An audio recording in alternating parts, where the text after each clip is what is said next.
Magandang araw ng linggo po mga bayang karerista. September 29, 2024. Magbibigay na po tayo ng tip, giat impormasyon para sa araw na to. Tara!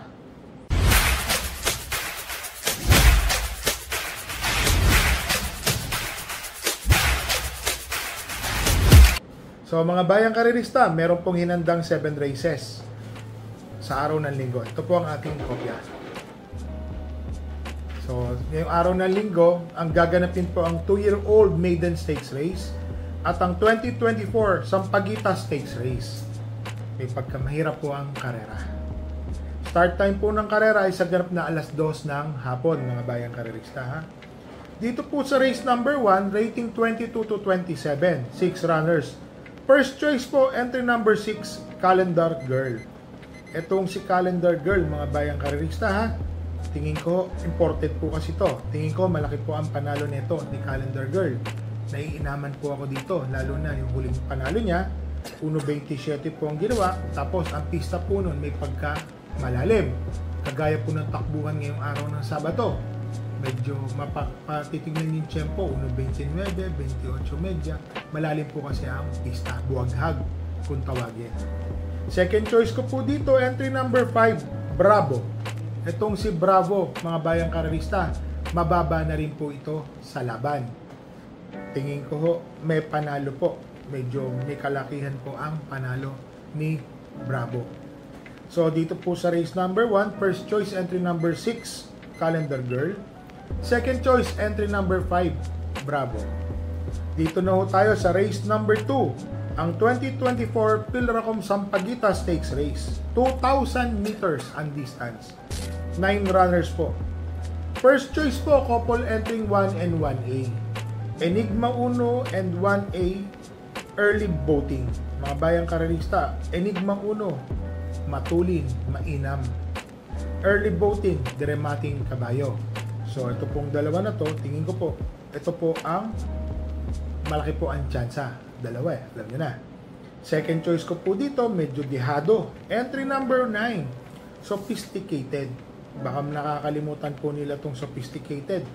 Mga bayang karerista, tingin ko po, may panalo po ito. Malaki po ang panalo ni sophisticated. Bakit to?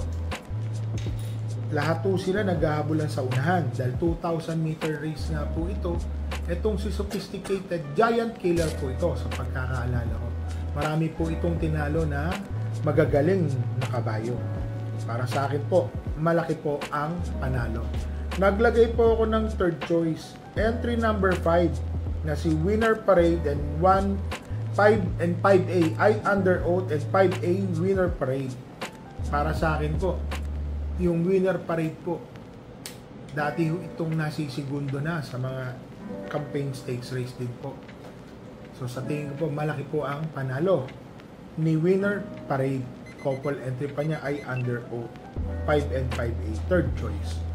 So dito po sa race number 2, first choice po, couple entering 1 and 1A, Enigma 1 and early voting. Second choice, entry number 9, sophisticated. Third choice, 5 and 5A, I under oath and 5A Winner Parade. Dito na tayo sa race number 3, mga bayang karerista, 7 runners po, 1,200 meter race. Ito na po yung 2024 PCSO 2-year-old maiden stakes race. Ang nanalo po dito, La Luna, entry number 2. 1.13 medya ang tinapos. Mainam na kabayo. Ang ganda ho ng pagkakadala ni Patty Dilema. Halos banderang tapos na kinilos. Second choice ko po dito, entry number 1, Midnight Bell. Si Midnight Bell ho, na-scratch nung trial. Nagwawala po yung kabayo, baga sa frisky ha, sa numero 6 ng trial, parang ganun po. Nagwawala po siya. Talo po siya kasi hindi po siya nakatakbo. Pero meron po itong barrier. 1.14 sarado. So sa tingin ko ho, malaki po ang panalo. Baka madihado pa ho ito, si Midnight Bell. So dito sa race number 3, first choice po, entry number 2, La Luna. Second choice po, entry number 1, Midnight Bell. Dito na tayo sa race number 4, 1,400 meter race. Merge po ito ng 34 to 39, 40 to 46 ratings po. 7 runners. Sosolohin ko na po ito. Entry number 1, Birchstone. Napakainam na kabayo. Huling takbo, 1.23. Marami pa. Kaya po ako napapaganon dahil talagang ang galing po na kabayo ni Boss Jun Sibilia. Birchstone, tingin ko wala pa hong lumalabas na tatalo po sa kanya. Pati yung Andiamo Afferense, magaling din po kay Boss Jun din po. So dito po sa race number 4, first choice po, sosolohin ko po. One for the day. Entry number 1, Birchstone. So dito na ho tayo sa race number 5, 1,400 meter race, 7 runners, rating 6 to 10. First choice, entry number 6, Blame the Ghost. Distansya na po ni Blame the Ghost ito. Tingin ko medyo lamang po si Blame the Ghost, lalo na yung distansya. Tumapos po ito ng segundong malapit kay Chef Cat. Photo finish po sila ni Bonnie Avenue sa segundo. So para sa akin po, first choice, entry number 6, malaki ang panalo, Blame the Ghost. Second choice ko po dito, entry number 1, Guest of Honor. Mababa po sa laban si Guest of Honor. Rating 8 na po ito. Tingin ko po, may panalo po ito. Si Guest of Honor. So dito po sa race number 5, first choice, entry number 6, Blame the Ghost. Second choice, entry number 1, Guest of Honor. So dito na tayo sa race number 6, 6 runners po, 1,400 meter race, rating 28 to 33. First choice po, entry number 2, Black Star. Segundo po ata yung huling takbo nito, mga bayang karerista. Parang always in the money. Segundo, tersero, nandun lang po siya. So mainam na kabayo, mukhang napupunto na tong kabayo nito. Second choice ko po dito, entry number 3, Game Year Winner. Bakit po? May mga matulin dito. Miss Sibiki, Asyo, Great Britain. Habulan po yan. Si Game Year Winner po, may pagkamatulin po ito, nakakasabay. Baka tersero, kwarto pwestong malapit. Mapabayaan sila sa unahan. Malaki po ang panalo, baka madihado pa po ito si Game Year Winner. Third choice ko po dito, entry number 4, Deremating Kabayo, Wild is the Wind. Kung di po ako magkamali, third place po, or 6, 2, 3, 4 place ang tinakbo niya ng huli. Malapit na malapit. Kaya lang, talagang magagaling po yung nasa unahan. Nakita ko po, nung last 75 or 100 meters, iba po yung kayod ng kabayo. Maganda. Tingin ko po, malaki po ang panalo ngayon. So, dito po sa race number 6, first choice po, entry number 2, Black Star. Second choice, entry number 3, Game Year Winner. Third choice, entry number 4, Wild is the Wind. So, dito na po tayo sa last race po, race number 7, 1,400 meters, rating 11 to 15. First choice po, entry number 6, Work from Home. Mababa na po. Nasa rating 15, nananalo po ito ng 22 to 27. John Paul Gusi pa ho ang papatong. Tingin ko po, malaki po ang panalo. Second choice ko po dito, entry number 2, Domsat 7. May panalo po. Medyo nagtataka lang po ako, medyo nakababa na rin po yan. Stakes campaigner po ito. Tingin ko po may panalo. Malaki po ang panalo nito. Third choice po, entry number 5, Antonio de la Mugis. Tingin ko kakalabitin. Paratingan, malay nyo. Sama natin, baka manalo, dihado. So dito po sa race number 7, first choice, entry number 6, Work from Home. Second choice, entry number 2, si Domsat 7. Third choice, entry number 5, Antonio de la Mugis. So mga bayang karelista, shoutout lang po tayo kay Mr. Pogro Importante, Eddie Soriano. Ito po, happy birthday po kay Mr. John Iverson Basco Medina. Pagbati po ay galing po sa inyong tatay. So shoutout mo po sa inyo, Mr. Victor Medina. Shoutout po kay Mr. Mark John Dison, Virgilio Cruz, Prince Mark, Ray Jara, Crispin Tanson, Fernan Mijares, Prasidio Olofernes, Julio Bagumbon, Flightline, Dondon Extasio, Shoutout din po kay Mr. Manuel Tandes, Queen Arian, Edwin Lising, Jesus Navarro, John Angeles. So shoutout po sa inyo.